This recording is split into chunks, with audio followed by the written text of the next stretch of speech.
Madame la maire, chers collègues, ce dernier conseil de l'année et à quelques jours de l'anniversaire de la loi de 1905 portant séparation des églises et de l'État, nous parlerons ce soir de clarté, de cohérence et de courage politique.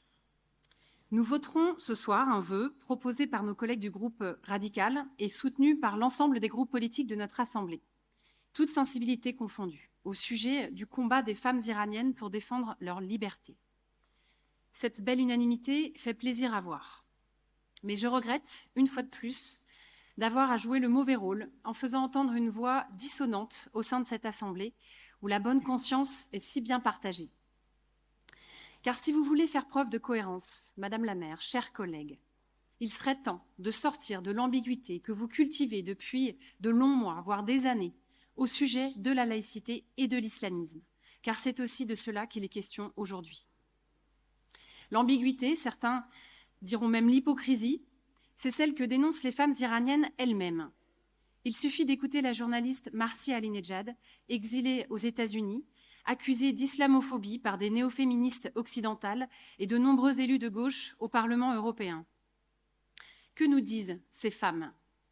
Que l'obligation de porter le hijab n'est pas une tradition culturelle, que c'est au contraire un outil politique de contrôle social et d'oppression. Je cite, une philosophie de rabaissement de la femme. Que s'abriter derrière l'égale liberté des femmes à porter ou à ne pas porter le hijab, c'est réduire le combat des Iraniennes à la défense du droit de s'habiller comme elles veulent, alors qu'elles se battent en réalité pour l'égalité des droits, de tous les droits. Que mettre ce combat sur le même plan que la liberté d'exhiber sa pudeur en burkini à la piscine, c'est faire preuve d'un relativisme totalement incompatible avec les valeurs que vous prétendez défendre. Que le voile ne change pas de signification, qu'il soit porté en France ou en Iran. L'ambiguïté que vous alimentez sur ces sujets interroge nos concitoyens. Ils nous le disent. Une nouvelle fois, nous nous faisons ici leur porte-voix. On ne peut pas défendre les femmes d'Iran qui se battent au péril de leur vie pour échapper aux jougs des islamistes et en même temps ferrailler aux côtés d'une députée, Sandrine Rousseau, qui parle du voile islamique comme d'un embellissement. On ne peut pas soutenir les Iraniennes et en même temps financer des cafés égalité où l'on invite Fabrice Dume, ce sociologue qui réclame l'abolition de la loi sur le voile à l'école. On ne peut pas lutter contre un nouvel antisémitisme qui monte et en même temps être fier d'avoir un projet adoubé par Jérémy Corbyn qui qualifie les terroristes du Hamas de mouvement ami. On ne peut pas demander à nos enfants de respecter la République et ses valeurs, et en même temps s'associer à une députée, Danielle Obono, qui n'a pas pleuré Charlie, et qui qualifie la militante Ouria Boutelja de camarade, quand bien même cette dernière qualifie la République française d'État raciste et colonial. On ne peut pas cultiver un esprit de camaraderie avec Jean-Luc Mélenchon, qui a défilé en 2019 aux côtés des frères musulmans, à quelques mètres du Bataclan, et en même temps soutenir la lutte contre le terrorisme islamiste. Combien de temps allez-vous continuer cet exercice d'équilibriste, Madame la maire? Combien de temps tiendrez-vous à dire une chose et son contraire? Combien de temps resterez-vous enfermés dans des accords politiciens qui vous amènent à défendre implicitement des positions aussi hostiles aux valeurs républicaines? Il n'est pas trop tard, Madame la maire, pour reconnaître que cet accord électoraliste n'était pas une alliance, mais bien une erreur contre nature.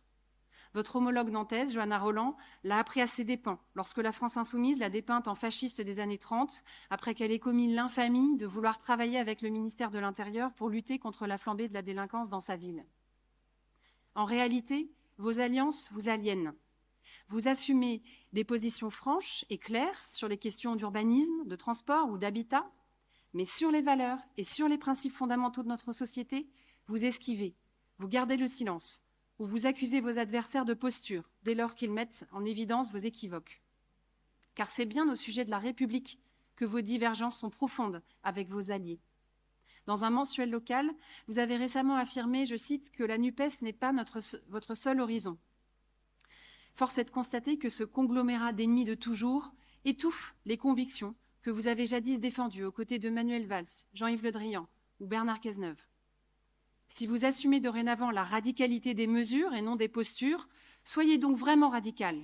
Condamnez clairement le compagnonnage mortifère de vos alliés avec l'islam radical. on ne renforce la République qu'en sortant de l'ambiguïté. Car comme disait une grande dame du socialisme français, quand c'est flou, c'est qu'il y a un loup. Pour conclure, Madame la maire, je voudrais vous dire une chose. Si demain, vous vous rendez compte que vos nouveaux compagnons d'infortune ne sont pas d'une grande aide face aux défis qui sont devant nous, sachez que vous nous trouverez à vos côtés pour agir ensemble dans l'intérêt de tous les Rennais, dans un esprit de rassemblement et de défense des valeurs de la République.